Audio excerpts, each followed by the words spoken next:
For those wanting high adrenaline fights, the first episode of The Falcon and the Winter Soldier might be a disappointment.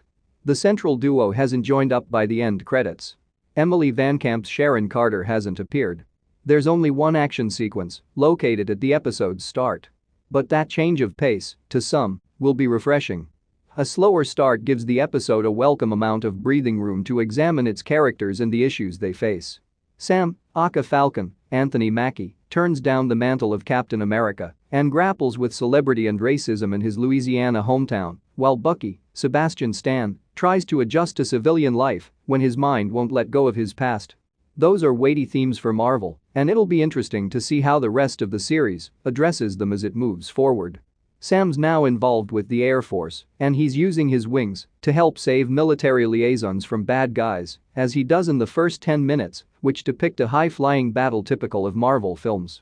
But while he's won the admiration of his co-workers, he's having a hard time seeing himself as Captain America. He turns over Cap's shield, given to him by Steve Rogers, Chris Evans, himself at the end of Avengers: Endgame, to the Smithsonian to add to its Captain America exhibit.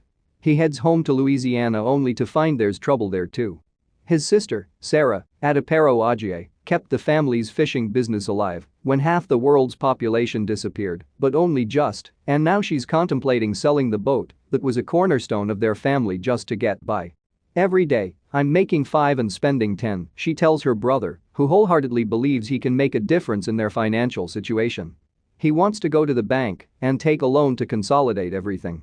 But when the day arrives and they go to the appointment, the advisor is more interested in taking selfies with the Falcon than helping Sarah get out of debt.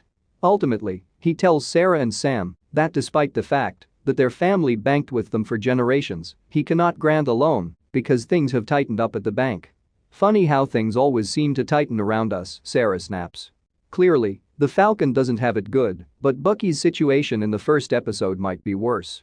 The government has pardoned him for everything he did as the Winter Soldier. He was brainwashed into being an assassin, but he himself hasn't. He's having nightmares about atrocities he committed, which included the killing of innocent civilians.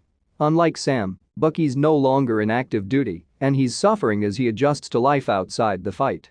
On the advice of his therapist, he's made a list of amends, wrongs he can right from his past. He's brought down a corrupt senator that the Winter Soldier and Hydra helped bring to power, but that, his therapist says, isn't enough. He has to start making connections in the real world. One day, you're going to have to open up and see that some people really do want to help you, and they can be trusted, she says. Well, Buck does have one connection. He's made friends with an elderly man named Mr. Nakajima.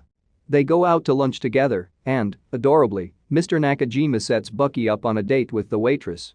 But when he sees the mochi on the table, Buck watches as his pal is overcome with grief. His son loved mochi. Mr. Nakajima lost his child several years ago, and he doesn't know for sure what caused his death, the police said, wrong place at the wrong time. Bucky does. As the Winter Soldier, he killed Mr. Nakajima's son. Bucky goes on the date, but he's overcome with guilt. At one point he gets up and leaves and makes his way to Nakajima's apartment, seemingly determined to tell him about how his child died. But when he gets there, he doesn't do it. Later, he can't cross the name off his list.